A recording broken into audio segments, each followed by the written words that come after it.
हनक ऐसी कि एसपी के चेंबर में घुसकर गालियां देते हुए पिस्टल निकाल ली। रुतबा ऐसा कि 6 बार सांसद बन गए और बेधड़क इतने कि इंटरव्यू में ही हत्या की बात कबूल कर ली। नमस्कार दोस्तों, बाहुबलियों की कहानी में आज बात करेंगे गोंडा के बाहुबली बृजभूषण शरण सिंह की। एक घटना मुझको याद आती है जिस घटना के बारे में खुद बृजभूषण सिंह भी बताते हैं। 1987-88 का दौर रहा जब गोंडा में गन्ना डायरेक्टरी का चुनाव चल रहा था। एक दरोगा बृजभूषण सिंह के पास पहुंचता है और कहता है कि तुमको कप्तान साहब ने बुलाया है। बृजभूषण सिंह कहते हैं तुम्हारी गाड़ी से जाएंगे तो बड़ी बेइज्जती हो जाएगी, लोग सोचेंगे कि गिरफ्तार करके ले जा रहे हो, जाओ हम पहुंच जाएंगे। इसके बाद बृजभूषण सिंह पहुंचते हैं एसपी के पास अपनी मोटरसाइकिल से। अंदर गए तो वहां पर उस वक्त के वरिष्ठ पत्रकार हनुमान सिंह सुधाकर बैठे थे। इस किस्से को खुद बृजभूषण शरण सिंह ने साझा किया। जैसे ही बृजभूषण सिंह अंदर गए तो कप्तान ने उनको गाली दे दी और कहा कि गन्ना डायरेक्टरी का चुनाव लड़ोगे। बस गाली सुनने की देर थी कि बृजभूषण सिंह ने अपनी पिस्तौल निकाल ली और कप्तान को गालियां देना शुरू कर दिया और उसके बाद अपनी मोटरसाइकिल पर बैठे और वापस चले आए। जलवा छात्र जीवन से कुछ ऐसा था कि अयोध्या में साकेत महाविद्यालय के छात्र संघ चुनाव में महामंत्री बन गए और उसी दरमियान हैंड ग्रेनेड भी चला दिया, जिसके बाद पूरे इलाके में बृजभूषण सिंह की धमक भी बन गई। लेकिन अंदर से टूटे इतने कि अपने 5 भाइयों को खो दिया। अपने 5 भाइयों का अंतिम संस्कार अपने हाथों से किया, अपने एक बेटे को भी खो दिया। लेकिन बृजभूषण सिंह आज की तारीख में 50 से ज्यादा स्कूलों के मालिक हैं, 4 हेलीकॉप्टर हैं, बड़ी संपदा है, खुद 6 बार सांसद रहे, पत्नी सांसद रही और मौजूदा वक्त में एक बेटा सांसद और एक बेटा विधायक है। बृजभूषण सिंह की बात आज क्यों हो रही है ये भी हम आपको बताएंगे। दरअसल पहलवानों की तरफ से जो आरोप लगाए गए उन तमाम आरोपों के बाद बृजभूषण सिंह को अभी हाल ही में एक बड़ी राहत मिली। पॉक्सो उनके ऊपर से हट चुका है और बृजभूषण सिंह का यह कहना है कि वो पूरी तरीके से बेदाग हैं। अगर उनके खिलाफ कोई भी दोष सिद्ध हो जाएगा तो वो खुद को फांसी लगा लेंगे। बृजभूषण सिंह जितने बड़े बाहुबली हैं उनके साथ जुड़ी हुई कहानियां भी कुछ उतनी ही बड़ी हैं।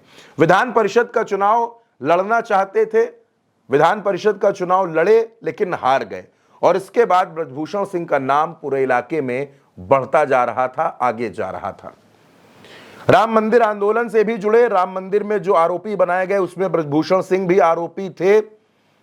इसी दौरान देश में, उत्तर प्रदेश में राम नाम की लहर थी, राम मंदिर की धूम थी। 1991 में बीजेपी ने बृजभूषण सिंह को लोकसभा का टिकट दिया गोंडा से। विपक्षियों ने तमाम आरोप लगाए। उस वक्त बृजभूषण सिंह पर 30 से ज्यादा मुकदमे दर्ज थे। बीजेपी ने कहा कि गोंडा के रॉबिन हुड हैं और बृजभूषण सिंह चुनाव जीतकर सांसद बन गए।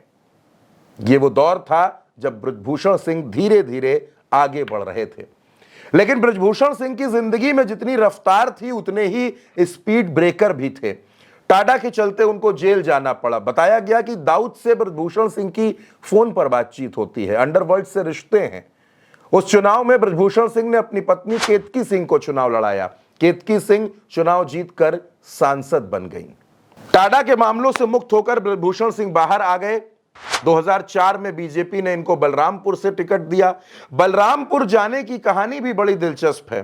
कहा जाता है कि एक दफा मायावती जब मुख्यमंत्री थी वो गोंडा आई और उन्होंने गोंडा का नाम बदलने की घोषणा कर दी।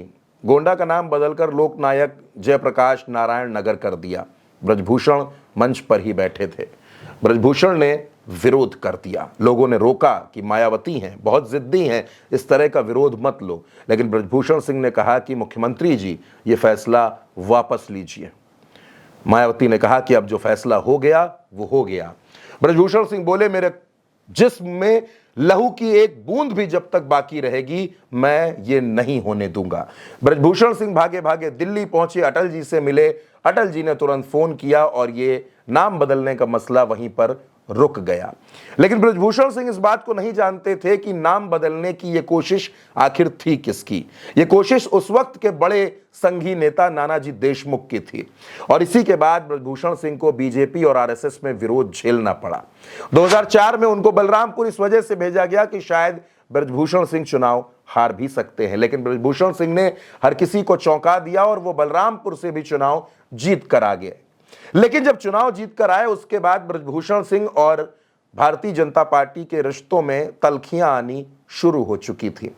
2009 का वक्त था, उससे पहले 2008 में मुलायम सिंह यादव के संपर्क में आए, 2009 में समाजवादी पार्टी में गए, समाजवादी पार्टी ने टिकट दे दिया, चुनाव जीत गए और सांसद बन गए। फिर बीजेपी में आता है नरेंद्र मोदी का दौर। नरेंद्र मोदी और बृजभूषण सिंह की बात होती है। बृजभूषण सिंह झांसी जाकर अमित शाह से मुलाकात करते हैं, बीजेपी में वापसी होती है और 2014 में उनको फिर से टिकट मिल जाता है। 2014 और 2019 का चुनाव वो कैसरगंज से चुनाव जीतते हैं, सांसद बनते हैं। 2024 में तमाम आरोपों के बावजूद बीजेपी ये तय नहीं कर पा रही थी कि बृजभूषण सिंह का टिकट काटा जाए या ना काटा जाए, लेकिन आखिरकार टिकट कटा और टिकट मिला उनके बेटे करण भूषण सिंह को। करण भूषण सिंह चुनाव जीतकर सांसद बन गए। इन दिनों बृजभूषण सिंह गोंडा में रहते हैं और देवी पाटन मंडल के अलग अलग जिलों का दौरा करते हैं। बृजभूषण सिंह जहां भी जाते हैं अपने हेलीकॉप्टर से जाते हैं और लोगों के बीच में इस बात की सुगबुगाहट होने लगी है कि बृजभूषण सिंह अयोध्या से लोकसभा चुनाव लड़ सकते हैं। वैसे भी बृजभूषण सिंह ये दावा करते हैं कि आसपास के 7-8 लोकसभा क्षेत्रों में लोग चाहते हैं कि बृजभूषण सिंह उनके सांसद बने। गोंडा, कैसरगंज, बलरामपुर, अंबेडकर नगर, श्रावस्ती, अयोध्या, ये वो इलाके हैं जहां बृजभूषण सिंह का प्रभाव है। बृजभूषण सिंह दबदबे वाले नेता के तौर पर जाने जाते हैं और अब बृजभूषण सिंह इन दिनों गोंडा में अपने घर पर रहते हैं, लोगों से मिलते हैं, लोगों के कार्यक्रमों में जाते हैं। चर्चाएं इस बात की हैं कि अयोध्या से 2029 का लोकसभा चुनाव लड़ेंगे। अब बृजभूषण सिंह क्या करेंगे और बीजेपी क्या उनके साथ साथ उनके बेटे को भी लोकसभा का टिकट देगी, ये अभी तय होना बाकी है, अभी बहुत वक्त भी बाकी है। फिलहाल बाहुबलियों की इस कहानी में आज बृजभूषण सिंह की ये कहानी आपको कैसी लगी, अपनी राय कमेंट बॉक्स में हमें जरूर बताइएगा। चैनल को सब्सक्राइब कीजिएगा। नमस्कार।